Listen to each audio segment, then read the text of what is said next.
ರೈತ್ರೆ, ನೀವು ಮೇಕೆ ಸಾಕಾಣಿಕೆಯನ್ನ ಮಾಡಬೇಕು ಅಂತ ಇದ್ರೆ ಈ 4 ತಳಿಯನ್ನ ಆಯ್ಕೆ ಮಾಡ್ಕೊಳ್ಬಹುದು. ಯಾಕಂತಂದ್ರೆ ಹಾಲು ಹಾಗೆ ಮಾಂಸ ಎರಡಕ್ಕೂ ಕೂಡ ಇದು ಬೆಸ್ಟ್.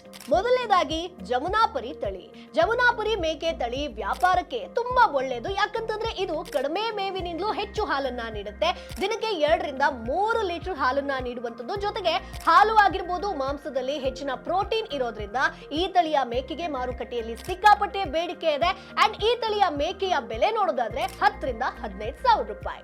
ಇನ್ನು ಬೀಟಲ್ ತಳಿ, ಜಿರುಂಡೆ ತಳಿಯ ಮೇಕೆಯನ್ನ ಹಾಲು ಹಾಗೆ ಮಾಂಸಕ್ಕಾಗಿ ಜಾನುವಾರು ಸಾಕಾಣಿಕೆದಾರರು ಸಾಕ್ತಾರೆ. ಈ ಮೇಕೆ ಕೂಡ ನಿಮಗೆ ದಿನಕ್ಕೆ 2 ರಿಂದ 3 ಲೀಟರ್ ಹಾಲು ಕೊಡುತ್ತೆ. ಅಂಡ್ ಮಾರುಕಟ್ಟೆಯ ಬೆಲೆ 8 ರಿಂದ 12 ಸಾವಿರ ರೂಪಾಯಿ ಇದೆ.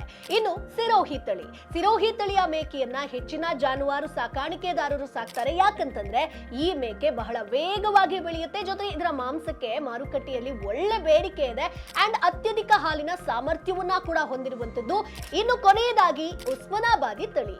ಈ ತಳಿಯನ್ನ ಮಾಂಸದ ವ್ಯಾಪಾರಕ್ಕಾಗಿ ಬೆಳೆಸ್ತಾರೆ. ಯಾಕಂತಂದ್ರೆ ಉಸ್ಮಾನಾಬಾದಿ ತಳಿಯ ಮೇಕೆಗಳು ಹಾಲು ನೀಡುವಂತ ಸಾಮರ್ಥ್ಯ ಬಹಳ ಕಡಿಮೆ, ಆದ್ರೆ ಅವುಗಳ ಮಾಂಸ ಹೆಚ್ಚಿನ ಪ್ರೋಟೀನ್ ಅನ್ನ ಹೊಂದಿರುತ್ತೆ. ಅದಕ್ಕಾಗಿ ಮಾರುಕಟ್ಟೆಯಲ್ಲಿ ಅತ್ಯಂತ ದುಬಾರಿ ಬೆಲೆಗೆ ಮಾರಾಟವಾಗುವಂತ ಮೇಕೆ ತಳಿ ಅಂತಂದ್ರೆ ಅದು ಉಸ್ಮಾನಾಬಾದಿ ಮೇಕೆ. ಈ 4 ತಳಿಯಲ್ಲಿ ನೀವ್ಯಾವ ಮೇಕೆನ ಸಾಕ್ತಾ ಇದ್ದೀರಾ? ಕಮೆಂಟ್ ಬಾಕ್ಸ್ ಅಲ್ಲಿ ತಪ್ಪದೇ ತಿಳಿಸಿ. Boss Wala. Be the boss.